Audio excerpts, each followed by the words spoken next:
Halo, aku Dewi. Hari ini aku mau lanjutin latihan interpretingku. Jadi sebelumnya aku sudah latihan untuk simultaneous interpreting dan hari ini aku mau coba latihan lagi untuk yang consecutive interpreting. Dan video yang mau aku gunakan di sini adalah video dari YouTube yang judulnya Pidato Mas Menteri tentang penyelenggaraan pembelajaran semester genap tahun pelajaran 2020-2021. Nah, jadi sebelumnya aku sudah pernah pakai video ini untuk latihan, tapi kayak cuman 1-2 kali gitu, dan itu pun masih kayak hancur banget. Jadi kali ini aku akan coba lagi untuk yang consecutive, dimana aku akan play videonya dari 1 sampai 3 menit. Lalu aku akan pause dan aku akan interpret ke dalam bahasa yang mau aku pelajarin. Misal nih videonya sekarang bahasa Indonesia, jadi aku akan interpret ke dalam bahasa Inggris. Let me try ya. Mudah-mudahan better lah daripada yang sebelumnya. Oke, kita mulai aja. Yuk. Assalamualaikum warahmatullahi wabarakatuh. Salam sejahtera bagi kita semua. Om Swastiastu, Namo Buddhaya, salam kebajikan. Yang saya hormati Menteri Dalam Negeri Bapak Muhammad Tito Karnavian, Menteri Agama Bapak Fahrul Razi, Menteri Kesehatan Bapak Terawan Agus Putranto, Kepala Badan Nasional Penanggulangan Bencana Bapak Doni Monardo, Deputi Bidang Koordinasi Pendidikan dan Agama Kemenko PMK Bapak Agus Hartono, Sekretaris Jenderal Kemendikbud Bapak Ainun Naim, Juru Bicara Satgas Penanganan COVID-19 Profesor Wiku Adhisa Smito, dan Bapak Ibu yang saya hormati. Izinkan saya menyampaikan paparan yang hari ini berfokus kepada pemberian kewenangan bagi pemerintah daerah dalam menyelenggarakan pembelajaran pada semester genap tahun ajaran dan tahun akademik 2020-2021. Pada saat ini kami sudah mengevaluasi hasil daripada SKB 4 Menteri sebelumnya, dan kami melihat situasi pada hari ini bahwa hanya 13% daripada sekolah melakukan pembelajaran tatap muka, dan sebesar 87% masih melakukan belajar dari rumah. Data ini menunjukkan berdasarkan zona-zona dari gugus tugas, zona hijau, kuning, oranye, dan merah, dan menunjukkan bahwa di zona kuning dan hijau, di mana sudah diperbolehkan melakukan tatap muka, masih saja banyak sekali sekolah-sekolah yang belum melakukan tatap muka. Dan ini disebabkan beberapa faktor, tapi ini juga menunjukkan bahwa proses untuk persiapan checklist, proses untuk persiapan protokol sekolah tatap muka itu membutuhkan waktu dan membutuhkan disiplin yang tinggi. Jadi ini sekedar pemotretan situasi pada saat ini, dan banyak juga di zona oranye dan merah, walaupun tidak diperkenankan terbuka, tapi banyak sekali daerah-daerah, desa-desa, dan kelurahan yang merasa sangat sulit untuk melaksanakan PJJ. Assalamualaikum warahmatullahi wabarakatuh. Salam sejahtera, Om Swastiastu, Namo Buddhaya, salam kebajikan. The Honorable Minister of Home Affairs, Minister of Religious Affairs, Minister of Health, and then the Head of Disaster Mitigation, the Coordinator of Kemenko PMK, the Ministry of Education and Culture, COVID Task Force, ladies and gentlemen that are respected. Today we are here to talk about giving the policy to the regional government for the application of face-to-face learning in this academic year 2020 and 2021.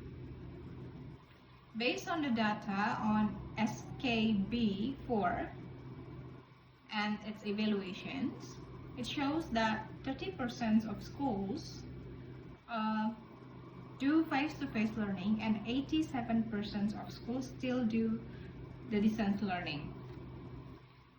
This data is shown based on the zones, where green and yellow zones are allowed to do face-to-face learning, but many schools are not ready to do that yet because of some factors, such as the preparation process, the checklist, the protocols, and discipline. It needs time and effort to do that.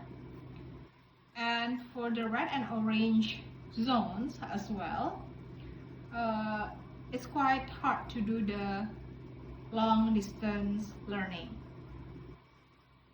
Yang berikutnya adalah kita harus menyadari bahwa setelah kita mengevaluasi hasil daripada pembelajaran jarak jauh ini, bahwa dampak negatif yang terjadi pada anak itu suatu hal yang nyata dan bisa sekali kalau terus-menerus dilaksanakan bisa menjadi suatu resiko yang permanen.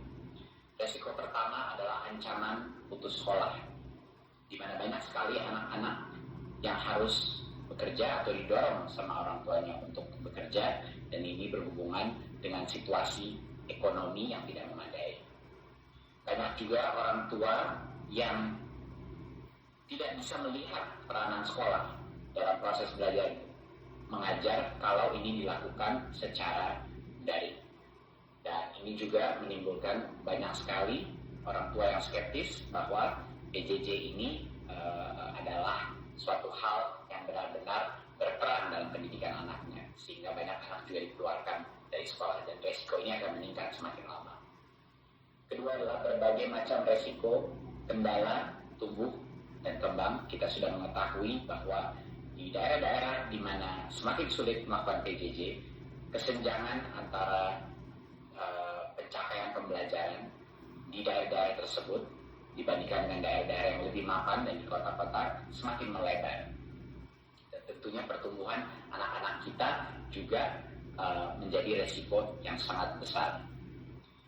Keikutsertaan dalam PAUD sejak kita melakukan PJJ ini menurun secara drastis, dan APK PAUD ini juga bisa menjadi tren yang akan punya dampak permanen karena banyak sekali anak-anak PAUD yang sekarang tidak sekolah. Dan tentunya resiko learning loss, resiko bahwa ada satu generasi di Indonesia, anak-anak kita yang hilang pembelajarannya dan harus mengejarnya, dan mungkin sebagian akan ketinggalan dan tidak bisa mengejar kembali pada saat kembali sekolah. Jadinya ini adalah suatu urgensi yang sangat penting. Di luar itu tidak kalah pentingnya adalah psikososial dan dampak stres pada anak-anak kita. Minimnya interaksi anak-anak kita dengan guru, dengan teman-temannya, dengan lingkungan di luarnya, yang menyebabkan tingkat stres di dalam rumah tangga, baik orang tua maupun anak-anak, meningkat secara drastis.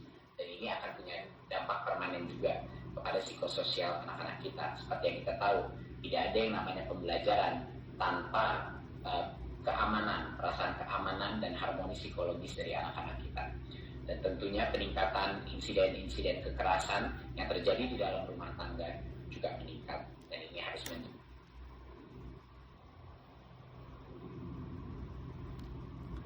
The next, we have to realize that the result of this evaluation shows some negative effect, and that negative effect is real.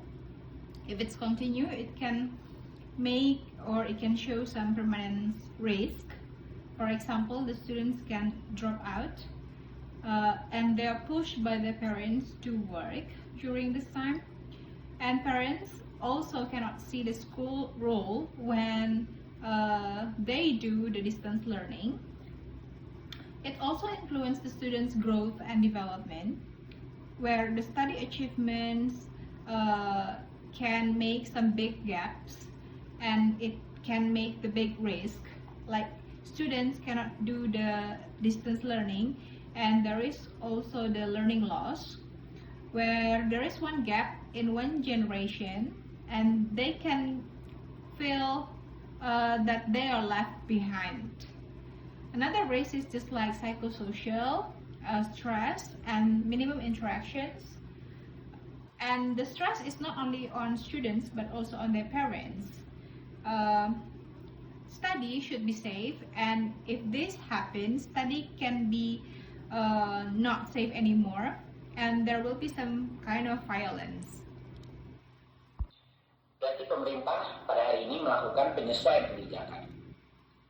memberikan kewenangan kepada pemerintah daerah, Kanwil atau kantor Kemenak untuk menentukan pemberian izin pembelajaran tatap muka di sekolah-sekolah di bawah kewenangan. Pemberian izin ini bisa saja secara serentak ataupun bertahap, tergantung kepada kesiapan masing-masing daerah sesuai dengan diskresi kepala daerahnya, berdasarkan evaluasi kepala daerah. Mana yang siap, mana yang tidak, dan tentunya kesiapan sekolah masing-masing dalam menentukan, dalam memenuhi semua checklist untuk melakukan tatap muka dan juga melaksanakan protokol kesehatan yang sangat ketat. Kebijakan ini berlaku mulai semester genap tahun ajaran 2020-2021, jadinya bulan Januari 2021.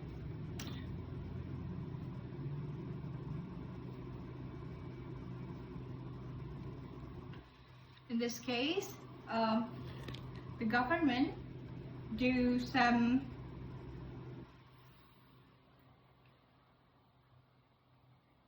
new policy where they give the office in the area the authority to give the permission to do the distance learning or face-to-face learning.